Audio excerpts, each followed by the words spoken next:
అబ్బా బయట వాతావరణం అద్దరిపోయింది, లోపల కార్యక్రమం మంచిగా అవ్వాలా. Sairam Sairam. Hi brother, how are you? Hi అన్న, how are you? Fantastic. First టైమా? ఎస్, పొద్దున్న నుంచి కష్టపడి అలసిపోయి వచ్చిన. కరెంట్ అయితే పోదు కదా. ఇన్వర్టర్ ఉంది. ఇన్వర్టర్ ట్రిప్ అయితే క్యాండిల్ ఉంది. పెద్ద ప్లానింగే. వర్జినా? వాయమ్మో ఓరు నాయనో, తెలుదా నా గురించి పుంజ అంటే?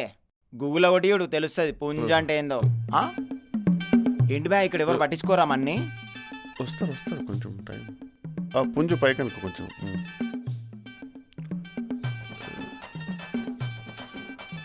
ఒరిజినల్ అది బిగ్ పుంజ is coming but nobody is in coming. ఇంట్లో బర్ఫ్ గడ్డలు కరిగిపోతే బాబు, ఎవరైనా రండ్రా తొందరగా. ఇప్పటికే చాలా లేట్ అయిపోయింది. హలో భయ్యా భయ్యా, హలో ఓయ్ కస్టమర్ని పట్టించుకోరా భయ్యా మీరు? అసలు కస్టమర్ వస్తే 3 cheers రౌండ్ ఆఫ్ అప్లాస్ కొట్టాలి, కానీ మీరేంది భయ్యా అసలు పట్టించుకోరు? ఓ కస్టమర్ ఇది ఓ బిజినెస్. అసలు దీని బిజినెస్ అంటారా? ఇక్కడికి వచ్చే కస్టమర్ ఎవరైనా సరే బిజినెస్ గురించి మాత్రం తక్కువ వేసి మాట్లాడకపోయా.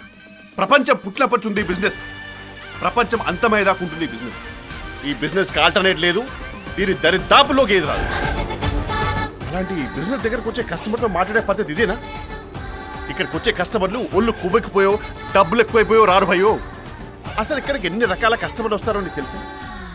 అక్కడ ఒక తల్లికి పిల్లలకి మధ్యన నలిగిపోయి ఎటు మాట్లాడాలో తెలియక, ఏం చేయాలో తెలియక, ఎటు పోవాలో తెలియక ఇక్కడికి వచ్చి ఒక ఆడదాన్ని పట్టుకొని గట్టిగా హత్తుకొని బోర్మరేచ్చే మగవాళ్ళు ఎంతమంది అనుకున్నావు?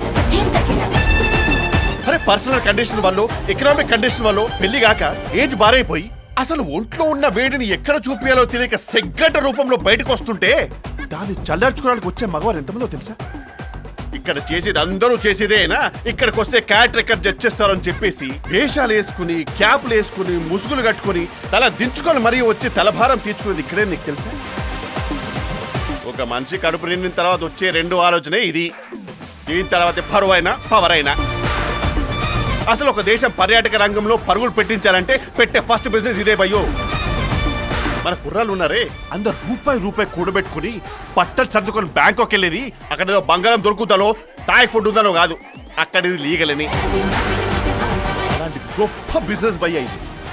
అలాంటి బిజినెస్ నిలబెట్టేది ఎవరు? కస్టమర్, పేడ్ కస్టమర్. అలాంటి కస్టమర్ అంటే గాడే కదా. గాడ్తో మాట్లాడే పద్ధతి ఇదేనా? ఒకసారి ఆలోచించు.